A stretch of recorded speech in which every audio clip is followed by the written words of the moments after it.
예.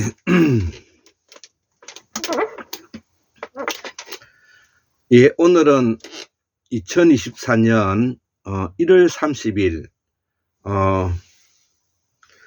음력으로는 12월 20일이 되겠습니다. 오늘은 화요일인데요. 오늘은 제가 기분이 나쁘지가 않고요. 또 예전에는 작년에는 입이 아파가지고 발음도 좀 정확하지 않고 이가 아파가지고 임플란트 한다고 매우 괴로운 시간들을 1년 동안 보낸 것 같아요. 제가 뭐 공부하기를 좋아하는 사람이지만 특히 우리 대구 수원계 박민우 선생님이 우리 공우 강수환 박사님을 소개시키면서 우리 율곤 이중재 선생님이라든지 공우 강수환 박사님이라든지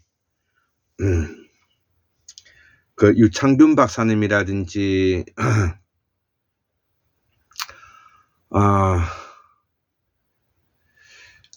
박문우 박사님, 뭐 최동섭 박사님, 예, 또 우리 황태현 박사님, 이런 분을 우리가 대학자들을 제가 만나게 돼서 저는 기쁘게 생각하고요. 돌 김용욱 선생님도 마찬가지죠. 예, 그런데 오늘 이제 제가 앞 시간에 강의했던 내용은 우리 조선의 철학과 사상의 수은 최주 선생이 쓰신 동경대전을 번역하신 돌 김용욱 선생님의 책에 제가 선문을 읽어 드렸습니다. 자, 그래서 오늘은 우리의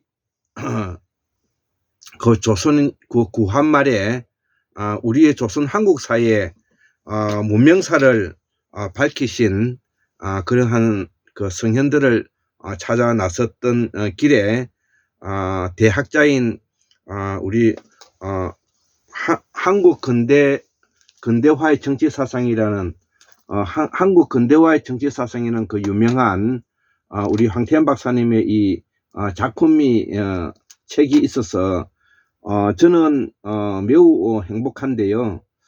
자, 그래서 이 황태현 박사님의 정치 사상과 함께 그동안에 우리가 식민사관에 찌들어져 있던 지난 300~400년 동안의 우리의 굴곡의 역사를 새로 바로 세워서 한국 문명사의 징검다리를 바로 놓겠다. 요거가 이제 핵심인데요. 막바지 작업에 놓여져 있는 부분이 바로 우리 근대사와 현대사 문제인데, 근대사와 현대사의 문제를 우리가 바로잡기 위해서는 동학혁명에 대해서 설명하지 않을 수가 없고, 동학혁명과 더불어서 구한말에 우리의 성현의 나라, 그 다음에 독립운동가의 나라, 독립운동의 역사를 우리가 같이 연구하지 않으면 안 되게 되었습니다. 자, 그래서 오늘은 우리 한국 근대화의 정치 사상, 우리 황태현 선생님이 어떤 분이시고, 또 우리 황태현 선생님이 생각하고 있는 철학과 사상은 무엇인가에 대해서 제가 머리말을 읽어가도록 하겠습니다. 자, 그래서 황태현 선생님은 서울대학교 외교학과를 졸업하고 같은 학과 대학원에서 해결의 전쟁 해결의 전쟁 개념으로 석사학위를 받았고, 이어서 독일 프랑크푸르트 게테 대학교에 가서 1991년도에 지배와 노동으로 박사학위를 받았다는 것이죠. 예, 제가 지배와 노동이라는 책이 어디 있을 겁니다. 저 안에 저기 지배와 노동이라는 책이 박사학위를 받았고, 1994년도에 동국대학교 정치외교학과 교수로 초빙되어서 현재까지 동서양 정치 철학과 정치 사상을 연구하며 가르치고 있고, 지금 현재는 아마 명예교수로 계시지 않나 생각을 합니다. 그는 수십 년 동안 동서고금의 정치 철학을 융합시키는 학제적 연구에 헌신해 왔고, 한국 정치 철학 및 한국 정치 사상사 분야의 저수로는 지역 패권의 나라 1997년, 예, 여기 있습니다. 지역 패권의 나라, 이제 어디 저 위에 있을 겁니다. 나라 중도 개혁주의 정치 철학 2008년도 대한민국 국호의 유래와 민국의 의미, 예, 저 위에 있죠. 2016년 조선시대 공공성의 구조변동, 요 위에 책이 있죠. 가보회령과 아간망명, 요 위에 책이 있죠. 예, 가보회령과 아간망명 2017년. 그 다음에 백성의 나라 대한제국 2017년, 여기 위에 책이 있습니다. 갑진회랑과 국민전쟁도 여기 책이 있죠. 자, 그리고 이 책, 우리 한국이 방금 소개시켰던 한국 근대화의 정치사상이 2018년도에 나왔는데요. 자, 그래서 동서통합 철학 또는 동양 정치사상 분야의 저수로서 사상체질과 리더십이라는 책이 있고, 실정주역 상하가 있고, 저는 가지고 있습니다. 공자의 세계 1권에서 5권도 가지고 있고요. 감정과 공감의 해설가 1, 2권도 제가 가지고 있습니다. 패치워크 문명 이론도 여기 가지고 있고요. 논문으로는 공자의 중용적 주역관과 우리 역대 국가의 그 시서 관행에 대한 고찰, 서구 자유시장 복지국가론에 대한 공명과 사마천의 영향, 공자와 서구 관용사상의 동아시아적 기원 상하, 공자의 분권적 재헌 군주정과 영국 내각제의 기원 등이 있고요. 2019년에서 2020년 공간 예정으로 곧 탈고를 앞둔 정서로서 공자와 서구 계몽 철학자들, 예, 제가 여기 책이 1, 2권으로 되어 있습니다. 그리고 공자의 충격과 근대 유럽의 탄생, 이런 지필계획의 저수로서 공자와 미국의 근구, 요거는 가지고 있지 않고요. 도덕과 국가 일반 이론도 제가 가지고 있지 않습니다. 그리고 환경정치학, 요거는 가지고 있고, 지배이성 가지고 있고, 분권형 대통령제 연구, 요거 가지고 있고요. 계몽의 기회 가지고 있습니다. 서양 근대 철학 사상사는 가지고 있습니다. 그리고 이 분야로서 논문도 있고요. 자, 그래서 근대 기획에 있어서의 세계 시민과 연구 평화의 기념, 자본주의 근본적 변화와 제국주의 종식, 신봉건 절대 주권 기행과 주권 지향의 근대 기획, 유럽 분권형 대통령제에 관한 고찰, 예, 이런 책들이 이제 있죠. 자, 그러면 우리가 황태현 박사님께서 얼마나 뭐냐면은 그 책을 많이 집필하고 여기에 대해서 얼마나 각고의 노력을 하셨다고 하시니까 제가 여기에 대해서 앞으로 꾸준히 연구해서 우리 한국 문명사의 마지막 징검다리를 이제 수은체제우 선생과 그 다음에 해강 최한기 선생님, 그 다음에 우리 황태현 박사님을 바탕으로 해서 우리가 징검다리를 놓고 그 징검다리의 바탕 위에서 우리의 여기에 지금 현재 우리 한국에 훌륭한 철학자들이 사상가들이 많이 있지 않습니까? 그렇게 해서 우리 한국 사회에 그 문명사에 징검다리를 놓고 우리 한국 사회 학문이 떨어져 있는 부분을 다시 복원하는 차원으로서 우리가 이 공부를 하고 있는 것입니다. 자, 그래서 한국 근대화의 정치사상이라는 우리 황태현 박사님의 이 책에 대한 이분께서 쓰신 머리말에 대해서 제가 지금 두세 번째 이 강의를 하고 있는데요. 제가 오늘 이거 강의하기 전에 한번 읽어봤습니다.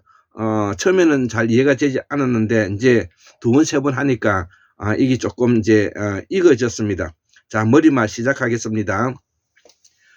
동서를 막론하고 근대성의 원리와 에너지는 12세기, 13세기 송대 이래 극동의 정치 문화의 공자처로부터 비롯되었다는 것이죠. 이런 의미에서 송대 이래의 유교 국가들은 준비된 근대 국가라고 할 수가 있다 이거죠. 그러나 17세기, 18세기 접어들어서 극동에서의 경험주의적 공자 철학은 유자들의 아편인 극동의 스콜라 철학과 승리학에 의해서 독단적 합리주의로 변조되어서 그 굴곡한 빛을 완전히 잃어버리고 말았다는 것이죠. 자, 여기서 바로 우리가 이 극동 지방의 정치 문화와 철학이 우리가 망가졌다 이렇게 이제 표현할 수가 있는 것이죠. 그래서 독단적인 합리주의로 변조돼서 거룩한 빛을 완전히 잃어가고 있었다 이렇게 표현하고 계시니까 저는 그렇게 받아들일 수밖에 없죠. 이 점에 극서에서는 그러니까 유럽에서는 반대로 17세기 후반부터 18세기 후반까지 100년 동안의 승리학에 의해서 오염되지 않은 경전 위주의 순수한 공자 철학과 극동의 정치 문화를 정열적으로 배워 서구의 그리스 기독교적인 사상 전통과 단절적으로 다른 새로운 신사적인 계몽주의를 일으켰다는 것이죠. 예, 그동안의 서구의 그리스 기독교적인 사상 전통과는 단절적으로 다른 새로운 사조인 계몽주의를 일으켰다는 것이죠. 예, 우리는 이런 공부를 저도 우리 황태현 박사님을 만나지 못했다면 이러한 부분에 제가 자각하지 못했을 것입니다. 자, 그래서 저는 이 황태현 선생님의 이 책을 알게 됨으로 인해서 내 스스로 환거 문명사의 징검다리의 지평을 넓히고 징검다리를 놓는데 큰 초석이 되었다고 제가 감히 말하지 않을 수가 없습니다. 이 반헬레니즘, 반히브리즘, 즉 계몽주의를 배경으로 해서 아까 말하는 그리스 기독교적인 사상 전통인 반헬레니즘, 반히브리즘의 계몽주의를 배경으로 극서 지역의 철학자들은 다양한 계몽 기획 또는 근대화 프로젝트를 수립하고 영국의 명예혁명 1689년, 미국 독립혁명 1776년, 프랑스 시민혁명 1789년, 프랑스 2월혁명 1848년과 이에 뒤따른 기타 극서 제국의 3월혁명 등 일련의 혁명을 통해 근대화 프로젝트를 현실 속에서 구일하는데 이 서구 구라파 유럽들은 이를 성공했다는 뜻입니다. 자, 그래서 영국, 미국, 프랑스, 네덜란드, 덴마크, 벨기에, 독일, 스위스, 오스트레일리아, 이탈리아, 스웨덴 등 11개 주요 극서 국가들은 유럽 국가들은 늦어도 19세기 중반에 정치, 경제와 사회 문화를 전 측면적으로 근대화의 인력 세계에서 가장 잘 사는 나라로 뛰어올랐다는 것이죠. 그래서 유럽 11개국 중 카톨릭 국가들도 개신교 프로테스탄트와 국가와 마찬가지로 동등한 수준의 근대적 발전을 이룩했다 이거죠.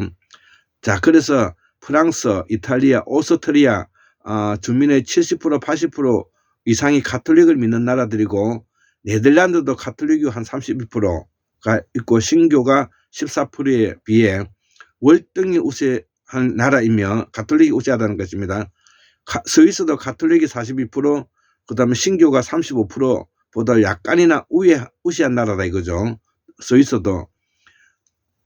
독일은 카톨릭이 교도와 프로테스탄트가 기독교가 한 30%대로 백중세의 나라이고 10개국 중에 주민의 50%에서 90% 이상이 개신교를 믿는 나라는 미국, 덴마크, 스웨덴 등 3개국뿐이다 이거죠. 자, 미국, 덴마크, 스웨덴 3개국뿐이다 이거죠.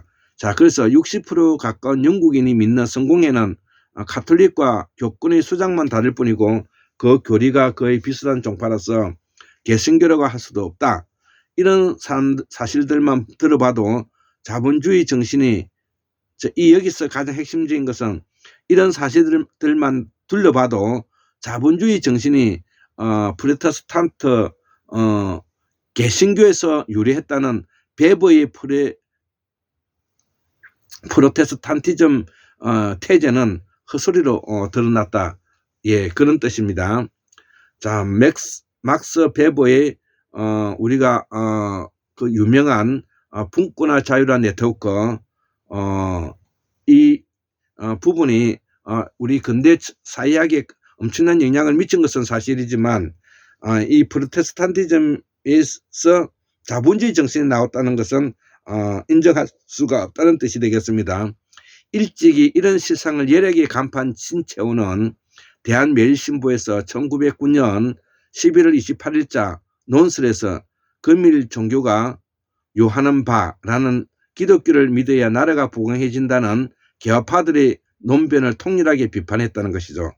그는 예수교를 따르고도 망한 나라가 있고 일본처럼 불교를 믿고도 흥한 나라가 있으니 종교에 따라 나라의 흥망이 결정되는 것은 아니라고 단언했다.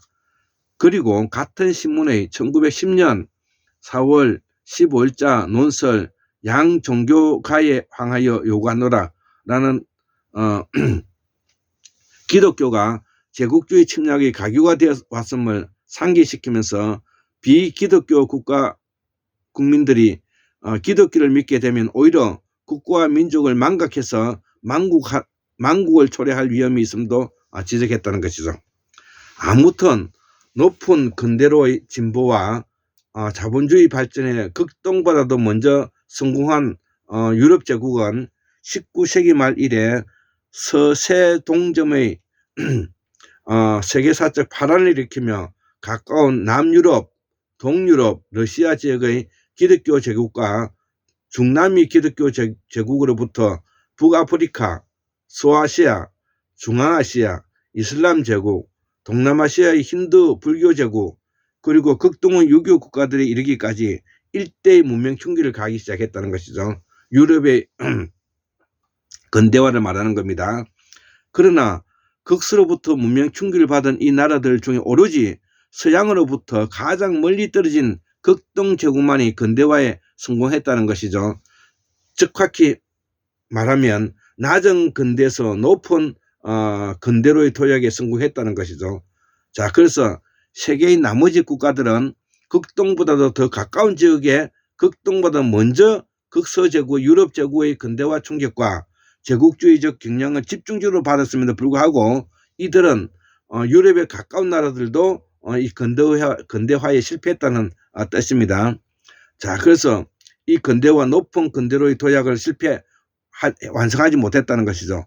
오늘날 이 국가들은 종교를 불문하고 하나같이 어려운 처지에 처해 있는데 지난 200년간 대부분 개신교화된 중부 이남 아프리카 국가들도 역시 저발전과 궁핍하고 전 근대적인 인습에 시달리고 있을 뿐만 아니라 동남 유럽과 중남미 기독교 국가들도 1인당 국민소득이 1만 달러 수준에서 빈곤에 허덕이고 있다는 것이죠.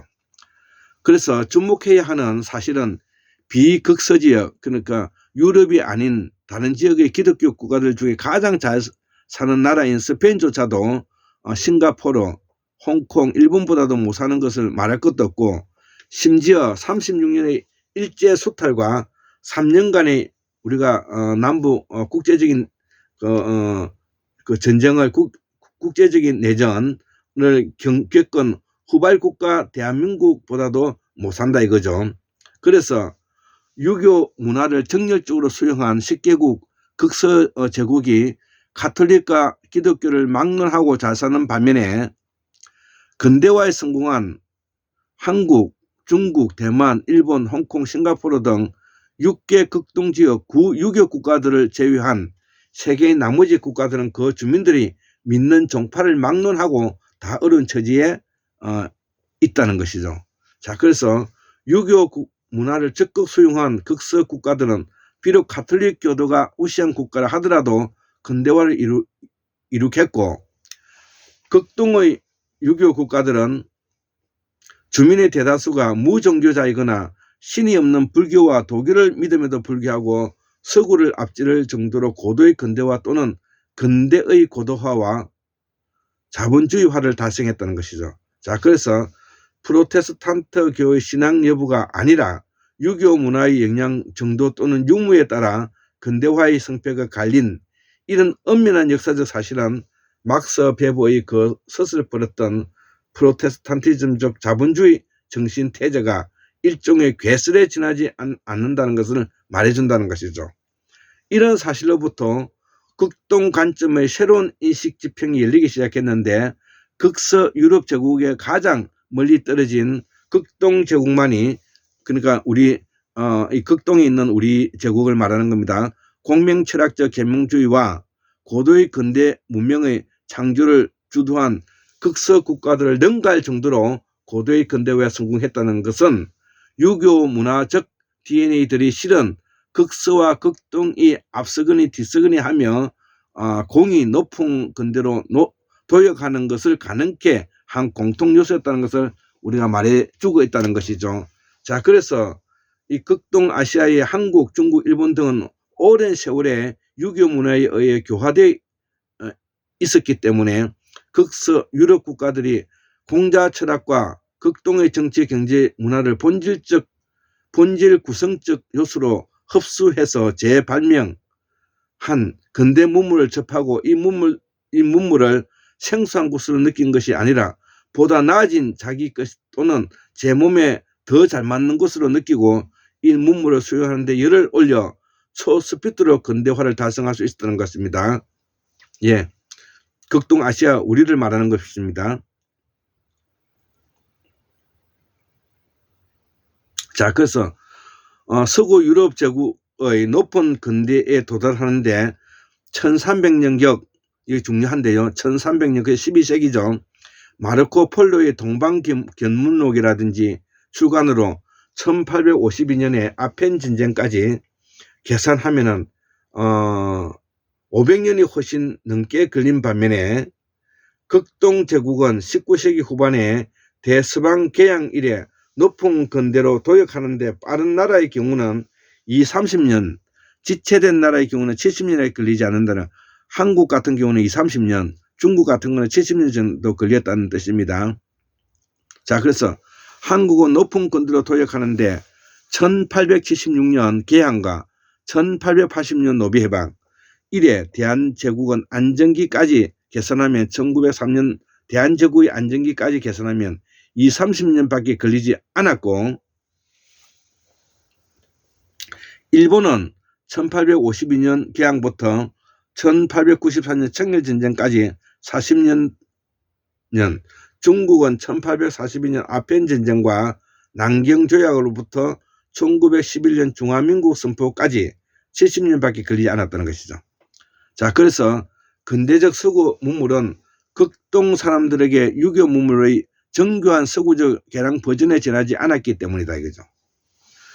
자, 그래서 서양의 근대적 자유와 평등 이념, 계몽군주정, 케네이 아담 스미스의 중농주의와 근대적 자유시장론, 근대적 관료제, 필기시험에 의한 공무원 임용고시, 탈신분제 공무단임제, 근대적 권력분립제, 근대적 내각제, 로크의 혁명권 또는 저항권 이론, 세속적인 정치 문화와 정교 분리, 보통교육과 3단계 학교 제도, 근대적 관용 인정과 세계주의적 인도주의 및 인권사상, 복지국가론 등 수많은 사상적 제도적 근대성의 아이콘들은 모두 극동의 유교 문화에서 받아들여 근대적 형태로 다듬어지고 재창조된 것들이다.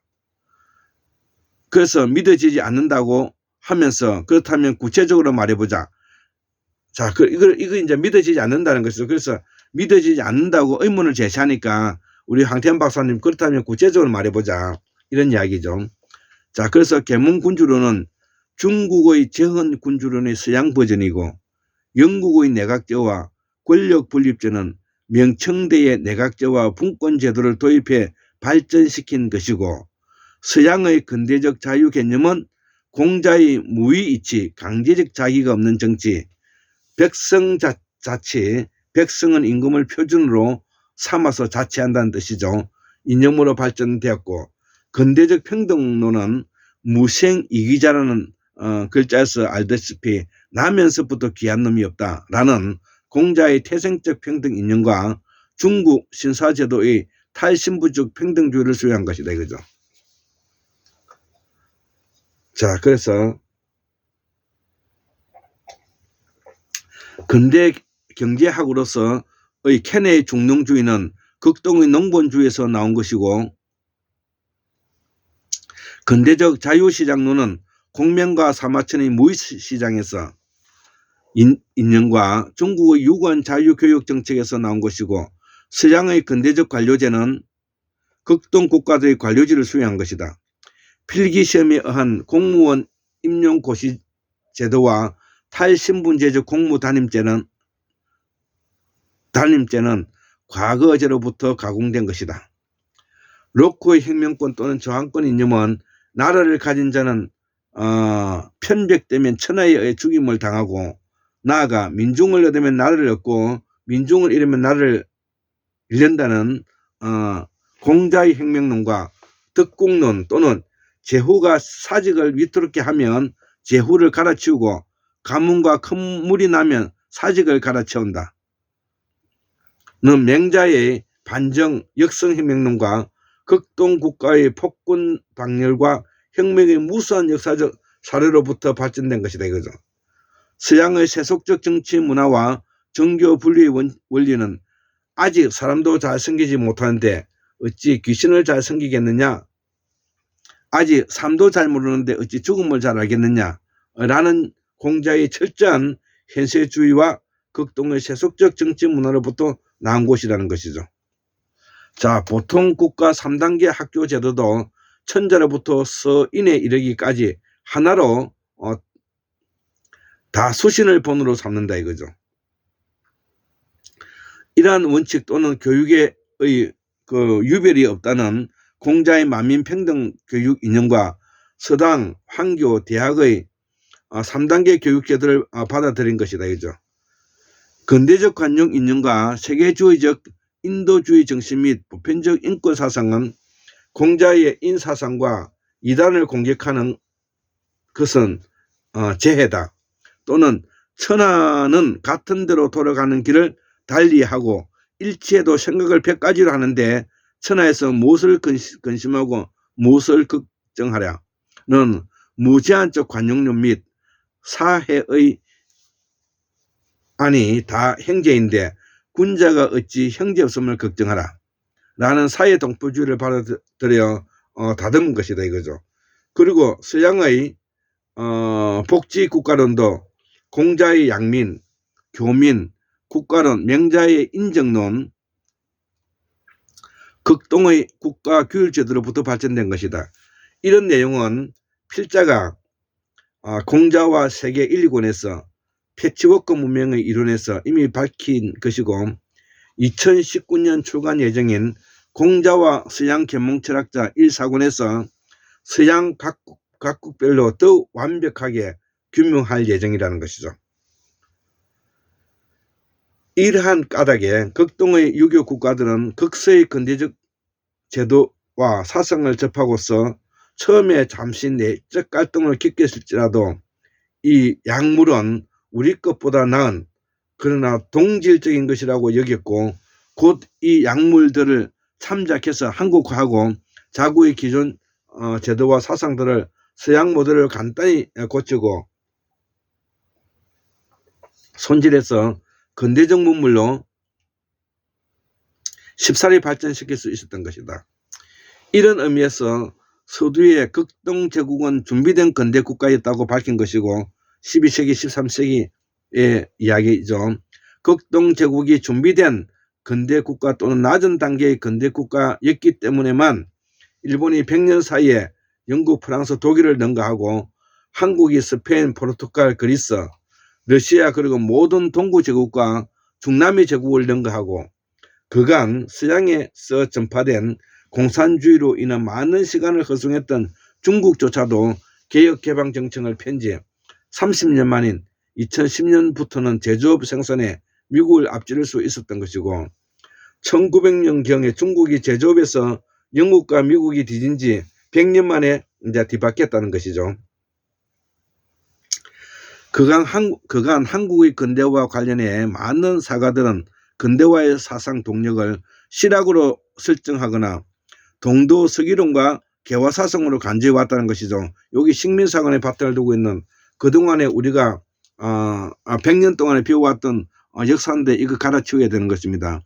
자, 그래서 실학과 관련해서 실학이 조선 역대 정부에 의해 도외시되지 않고 활용되었더라면 근대화에서 일본을 앞질러 나라가 망하지 않을 것이라며 안타까워하는 실학의 신화가 아직도 학계에 팽배해 있다는 것이죠. 예, 사실이 그렇습니다. 그러나 엄밀하게 실사구시를 해보면 성리학의 신물론적 변형 버전으로서의 실학은 조선을 근대화할 능력도 없었고 실학의 신화도 거짓이라는 것이 백일하에 드러났다는 것이죠. 자, 그래서 실학은 태고대의 토지 공유지를 복구하거나 화폐 시장 상공업을 억제하거나 무너지는 신분지를 반동적으로 초기 조선으로 복원하려고 하는 복고 반동적, 반근대적, 봉건적 사상이었고 실학의 또 다른 지류로 간주되는 북학의는 민족 문화를 경멸하며 대청사대주를 부추기고 신분 제도를 계획을 바르지 않는 부의 노적 반민주적 봉건적 부의 자멸 외국 문화에 붙어 자국 문화를 멸시하는 제가 표현하는 맹목적 사대주의자들을 말하는 것입니다. 사상이었다. 그리고 이 실학자들의 기억론은 실학자와 지금 북학 론자들 모조리 지금 비판하고 있는 내용입니다. 그리고 실학자들의 기억론은 조선정부에 도외시된 것이 아니라 심층적으로 논의되고 분석 연구되었지만 거의 다 비현실성과 복고 반동성으로 인해 폐기 처분될 수밖에 없었다는 것이죠. 자, 그래서 실학적 기억론 중에서 활용된 것은 오로지 대동법, 김육의 대동법과 화성신축이라든지 13도제 정약용 이 세 가지뿐이라는 것이죠. 그러나 이 세 가지는 그 시대에 중요한 것이었을지는 모르지만 근대화에 직결된 것은 아니었고 말하자면 실학은 결코 한국 근대화의 정치 사상이 아니었음을 밝히는 내용이다 이거죠. 자, 그래서 북학과 중국의 양무운동의 영향으로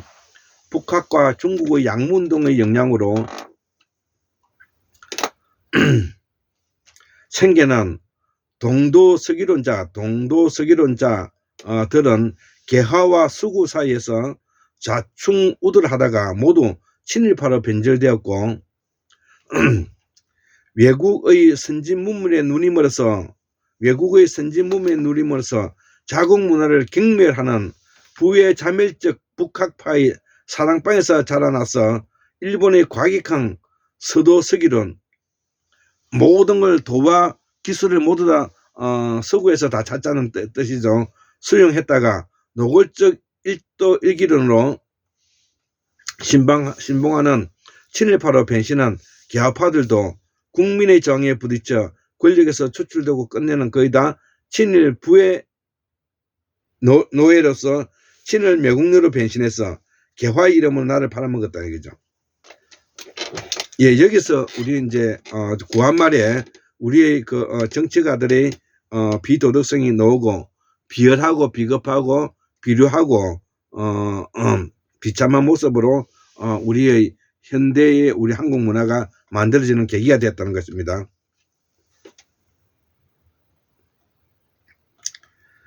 자, 친일 매국노로 변신해서 개화의 이름으로 나를 팔아먹었다는 것이죠. 자, 그래서 우리가 사비가 만들어졌다 그랬습니다. 비급, 비열, 비류, 비참하게 되었다는 것이죠. 자, 부의 자멸적인 북학의 친일 매국 사상의 산실이었던 것이다. 따라서 동도서기론도 친미 친일 교화론도 한국 근대의 사상적 동력일 수가 없었다는 것이죠. 자, 그래서 게다가 실학, 동도서기론, 친일 교화론은 대중과 무관한 극소수 지식인들의 사상에 불과했고 따라서 이 책은 실학과 동도서기론, 개화론의 이러한 문제점과 친일적 귀결의 사상적 필연성을 밝힌과 동시에 이 사상들은 근대화 사조에서 모조리 쓸어내고 새로운 근대화 동력을 찾는다는 것이죠.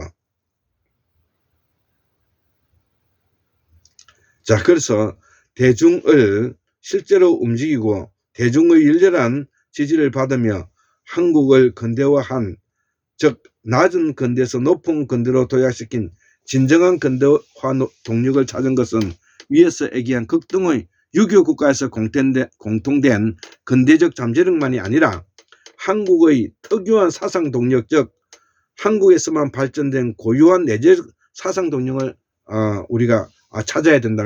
이게 저는 무문화라고 설명하고 있습니다. 무문화, 보사사상이죠. 이 책은 대한제국의 근대 국가적 성격을 분석하고 있다. 일단 대한제국을 사상 초유의 한국 근대 국가로 논증한다. 그리고 그 대중을 움직여 대한제국을 창건하고 근대 국가로 발전시킨 진정한 사상들을 한국 근대화의 정치 사상으로 규정한다. 따라서 한국의 진정한 근대화 사상으로 발굴되어 집중 탐구되는 사상은 바로 조선중화론이래요. 조선중화론이 이것이 바로 저거 황국문명사랍니다. 황국문명, 다른 말로 바꾸면. 그 다음에 신조낭주의 이거는 뭐냐면은 자주적 사대주의, 제가 맹목적 사대주의자가 되지 말고 자주적 사대주의가 되자는 것입니다. 민국사상, 그 다음에 구본신참 사상, 옛 것을 기본으로 하고 새로운 것을 받아들인다는 것이죠. 구본신참론 등 이 네 갈래 사조라는 것이죠. 그래서 조선중화론은 중국과 일본에서 맞서 조선을 새로운 중화, 문명 중심으로, 그러니까 이걸 환구 문명사라 그러죠. 를 자존하는 독립 사상이고, 독립이 되려면 자립자치자주가 돼야 되죠. 자, 신조낭주의는 세도가와 외세에 무력하게 된, 그래서 우리 구한말은 세도가와 외세에서 무력하게 되었다는 것이죠. 우리 임금을 주변국의 임금들과 동등한 기준으로 높이는 우리 임금 제일주의, 우리 임금 지상주의로서 대내외적 주권 사상이며 민국 사상을 백성들이 신분적으로 자유평등해서 국무를 담당하고 참정권을 행사하는 백성의 나라를 건설하는 민본 사상이고, 구본신참론은 동도서기 위정척사 동도서기론과 서도서기 일도일기론의 극단적 사이에서 중도를 다잡고 우리 전통을 근본적으로 삼아 타고의 새로운 문물을 참작, 치사, 선택, 절충하고 우리 몸에 맞게 한국화해서 받아들이는, 우리에게 맞는 옷을 입자는 것입니다. 한국화해서 받아들이는 중도 개혁적 근대화 철학이라는 것이죠. 이 네 가지 사상은 조선인과 그 네 가지 사상이라는 것은 아까 이야기했다시피 조선중화론, 즉 다른 말로 하면은 조선문명사, 환구문명사, 신조낭주의, 민국사상, 구본신참론, 이 네 가지를 말하는 겁니다. 이 네 가지 사상은 조선인과 한국인들이 자주적으로 발전시킨 사상들이다. 이 네 사조가 길게 보면 영정조 이래 200년 동안, 또는 짧게 보면 동학의 창도 1860년도, 또는 임술밀란 1862년 이래 80년 동안 코리아 대중을 사로잡고 움직여 조선을 근대국가, 대한국가로 개조하고 1904년 갑진왜란 이래 46년간 일제와 싸워 마침내 섬 오랑캐를 물리친 사상 동력이 되었다는 것이죠. 아니, 오늘날 대한민국의 정치사회의 발전에도 영향을 미치고 있는 사상 동력들이다 이거죠. 자, 그래서 조선중화론, 신조낭주의, 민국사상, 구본신참론은 일반 독자들에게 완전히 낯선 사상들일 수가 있다 이거죠. 물론 이 사상들은 대부분의 사가와 정치학자들에게도 잘 알려져 있지 않다는 것이죠. 예. 하지만 이 네 사조는 당대 실제로 한국을 근대화하는 데 위력을 발휘한 사상들이다. 그 역사적 위력과 이 주장의 타당성을 실감할 수 있도록 하기 위해서 필자는 사로 발굴과 고정 작업의 치명적 성실성과 각고의 노력을 했다는 것이죠. 예, 이것이 바로 황태현 박사님께서 대학자가 되신 그 마음이 되는 겁니다.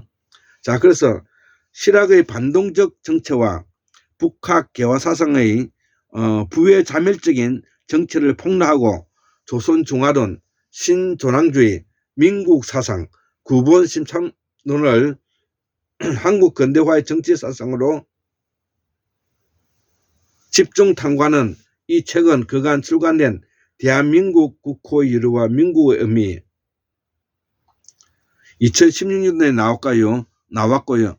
조선시대 공공성의 구조변 등은 2016년도, 갑오 외람과 아관망명은 2017년, 백성의 나라 대구 2017년, 갑진외람과 국민전쟁 2017년 등 근대사 연작 시리즈의 총 결작에 해당한다 이거죠. 이 6부작의 근대사 논의는 영정조 이래의 한국 근대사 대한제국의 창건과 발전, 그리고 대한민국의 부활을 국민사관적 관점에서 일이 관지한 것이다 이거죠. 자, 그래서 조선중화론,